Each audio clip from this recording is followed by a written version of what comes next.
the supportive backbone of SK Gaming. And he's a bit of a fan favorite. I wanted to talk a little bit about you guys and how you're heading into week 5. I think we can all agree that you had a great previous week, a 2-0, XL, G2, big scalps.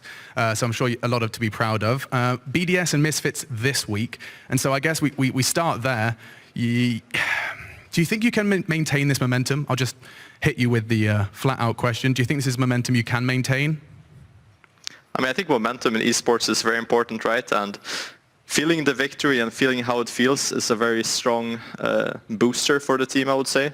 So I think once you keep winning, it's kind of easier to keep winning, if that makes sense. And when you're on a loss streak, it's hard to see how to win. So I definitely think the wins help us get on track and definitely helps for these upcoming games as well. Yeah, it's really tough. It's like this unquantifiable, intangible feeling, and it feels very floaty and easy to dismiss. But could you help me put words to it? Can you help me understand a little bit as to where that shift is going to be coming from? Are we talking individuals? Are we talking about changing their diets? Are we doing a couple of stretches? You know, what led to the mojo flowing so well last week?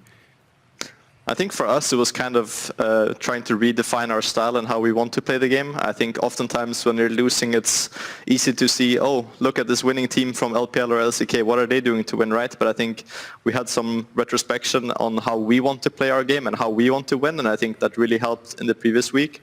And it's obviously something we're trying to keep for the upcoming weeks as well. So I think this retrospection of understanding how you want to play the game and how you want to win and playing to your individual strength is something that's very important.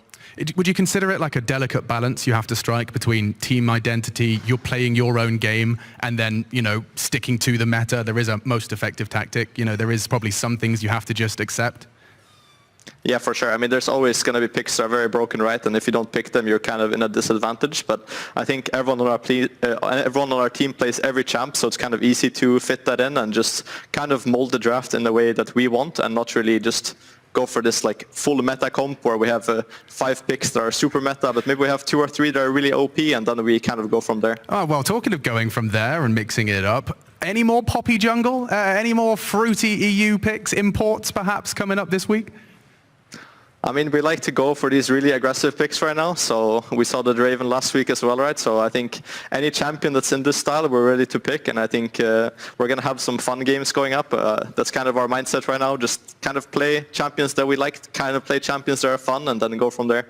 Unfortunately, it is a cruel reality of esports, is that having fun is still a component, even if it is competitive video games. You agree? Yep. Yeah, okay. Of course, yeah. I mean, having fun is, I think, just brings a different dynamic to the team, I think. I think if you're losing and you're also just depressed, it doesn't really work. I think you need to kind of pick yourself up and kind of work from the position you're in, right? So I think now we're 3-6 and we're in a better position, so we're all happier as well. Perfect. Last question before I let you go. I know you've got a big game, or a couple of big games this week. Now, I saw you take to Twitter. You were looking for, you know, a kind of caps, craps alternative for when Treatz is hot and when he's not.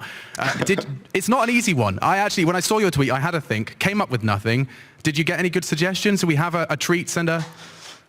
Oof. I mean, there was a lot of good suggestions. I wouldn't say that I came to a conclusion. I think it's kind of something that has to come naturally maybe from the fans. So I think what will have to happen is just that I run it down one game and then everyone decides on a name. I think that's the easiest way to do it. So I'm looking forward to that as well. All right. Well, looking forward to it in that BDS game. Treatz just running and gunning down mid.